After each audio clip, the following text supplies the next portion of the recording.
What happens when you put two experts behind mics to match wits on the current state of financial services, the economy, investments, and more? From the American College of Financial Services, this is Wealth Managed.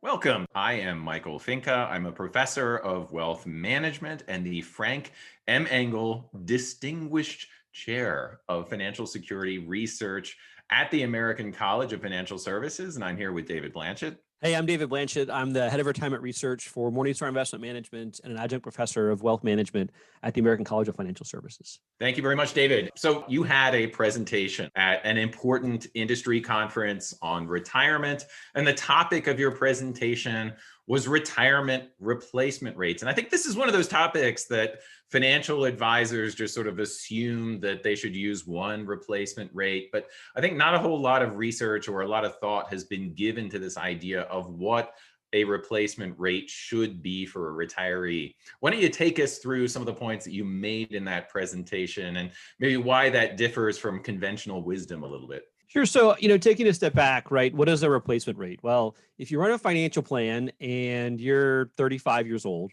or 50 years old, you've got to figure out how much you're going to spend when you retire, right? And a common rule of thumb is to say, well, you're going to spend between 70 and 80% of your take-home pay when you retire at some point in time in the future. And I think that replacement rates kind of get a bad rap among academics. A lot of people that don't do financial planning hate them.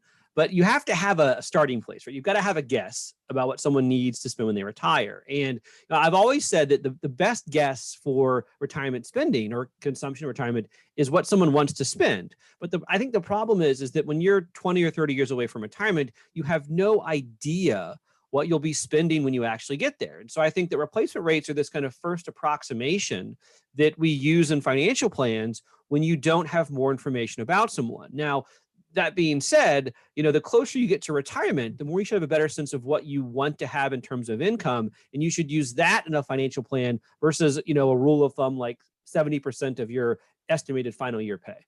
So David, in your presentation, you have access to a lot of these data on spending among retirees and even paths of incomes for workers. What insight can you provide?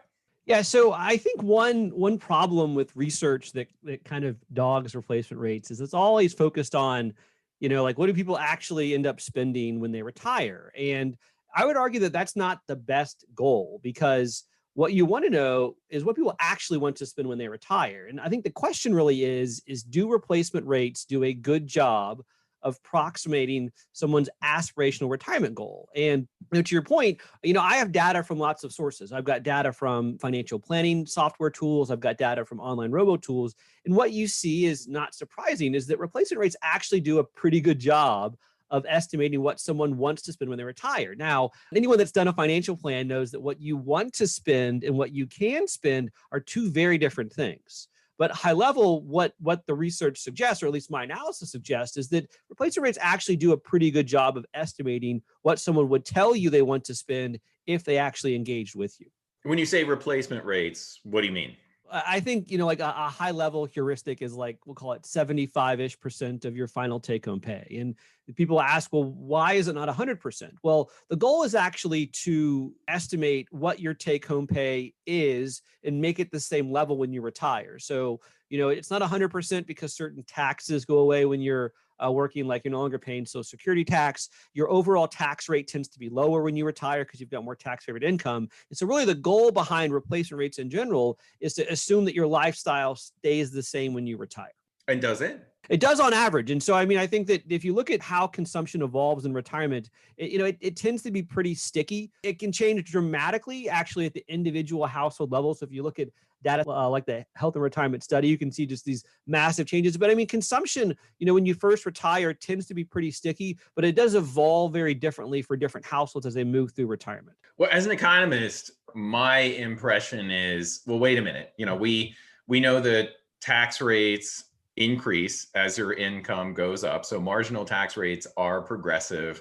We know that people who earn more save more. So that's money that they're not spending in the first place. So you would expect that if you want to maintain the same lifestyle that you had before retirement, someone in a higher income group is going to need a lower percentage replacement of their gross income. Right. So to me, like that's like the next level replacement rate. So I think that, a lot of companies that do replacement rates they just use a single number for everyone. Well, like at Morningstar, when we're doing this within our defined contribution environment, we're actually estimating for each person what their take home pay is pre-retirement and then targeting that post-retirement. And what happens then is you have huge differences for individuals based upon their income level, their savings rate, things like that. So I think you definitely can personalize it more. And if you do that, what you find, to your point, is that you have replacement rates that vary from 50% to over 100% based upon someone's income, saving level, where they derive their income, how they've saved for retirement, and all that. So you say 50% to over 100%. Most clients of financial advisors are going to be at the higher end of income, right, which means that they're probably going to be a little bit closer to that 50% range. Say you have a client who is, part of a couple that's making a couple $100,000 a year. Is it reasonable to expect that they need to replace 70-75% of their gross income?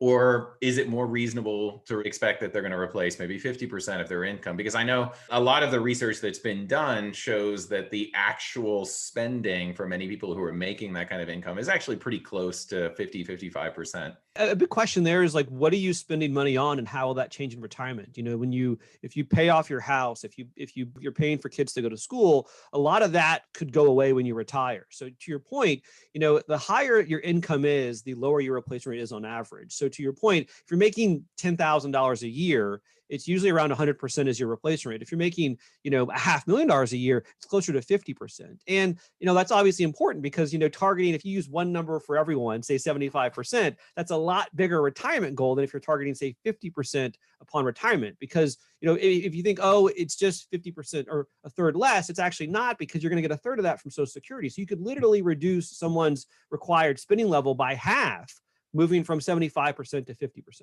Good point, David. Let's take a break for a moment. Give your clients the retirement security they need with our Retirement Income Certified Professional designation.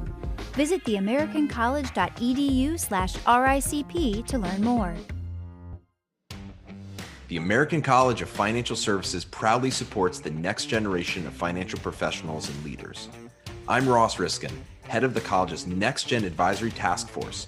And if you're looking for important and timely knowledge on financial planning, career building, networking, and more for Next Gen advisors and those working with Next Gen clients, then tune into our Next Gen in 10 podcast.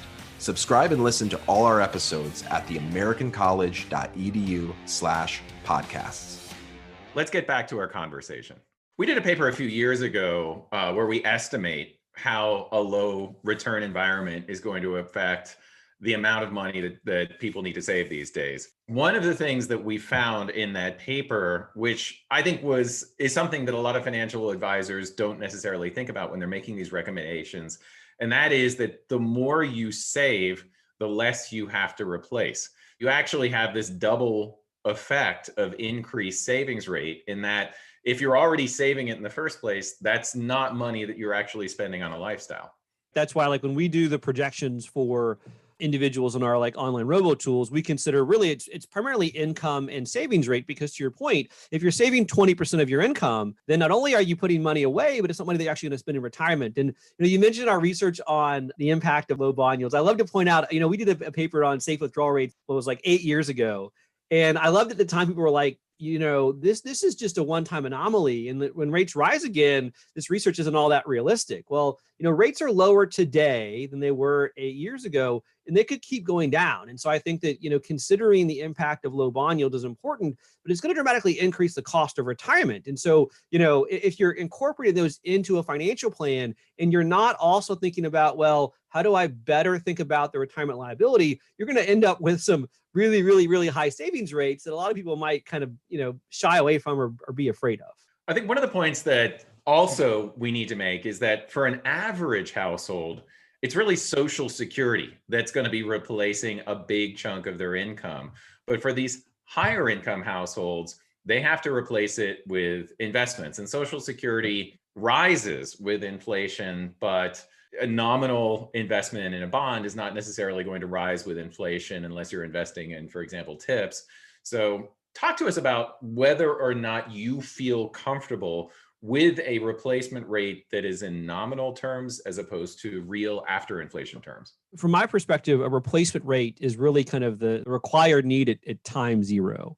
If you look at metrics like funded ratio, or, I was just talking about what's called the living standards replacement rate. We all have to make assumptions about how the spending evolves in retirement. And to me, that's kind of disjoint from what the target need is in year one. I think one thing that is important to think about is the fact that spending doesn't tend to increase every year with inflation, especially if you're a household that has a large percentage of your spending in more discretionary items. And so those higher income households do tend to spend less over time because there's stuff that they're buying they don't have to have. And I guess on average, they find that they kind of want it or need it less as they move through retirement. Now, that's a good point, something we haven't talked about yet. And that is the percentage of the amount of money that you're spending every month in retirement on categories that are fixed expenses, inflexible expenses, the needs, and the percentage you're spending on the wants, the more flexible types of spending categories. And one of the things you'd identified, and I know we've looked at this data before in the Consumer Expenditure Survey, actually a surprisingly high percentage of the stuff that you spend money on in retirement is fixed and inflexible. And, we've argued that it doesn't make sense to take a lot of risk to fund these sort of essential fixed expenses in retirement. You have to be flexible when it comes to your spending in order to take more risk. It's a point we've made in the podcast before. What percentage of expenses do you think are truly fixed and what are variable? And does that change by income?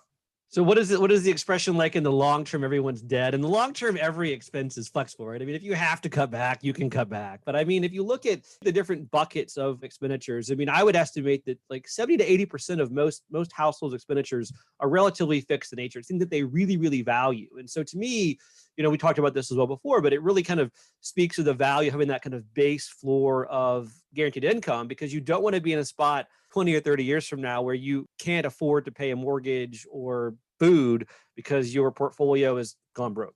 Right. And it's also why those lower income households are kind of in a better position because they have a greater percentage of their spending replaced by essentially a government annuity that is inflation protected. Of course, it's bankrupt, but it is quite valuable. It's negative.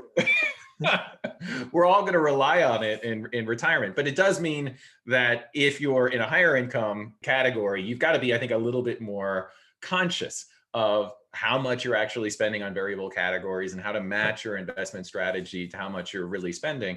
But I think the bottom line is that if you're making more money, the replacement rate is probably not going to be 70 or 75%. So most clients of financial advisors are going to have a replacement rate that's lower than that. The more they spend, the lower their lifestyle is, so the less that they're actually going to have to replace. And at least be aware of the percentage of a retiree's budget that is in fixed and more flexible expenses, because that'll help you design an investment strategy that is more appropriate for the lifestyle of that retiree. Yeah, I mean, my final comment would be that, the title of my presentation was Replacement Rates Are the Right Kind of Wrong. By definition, they're just an approximation. I think that, to your point, it's really important to understand what you're going to spend money on, how that's going to change, and then base a plan off that, not just, a very simple rule of thumb that you use for everyone. Perfect. Well, thank you very much, David. Great discussion. Join us again next time. Sounds great. See y'all. For more episodes and shows, visit theamericancollege.edu/podcasts. Wealth Managed is a production of the American College of Financial Services.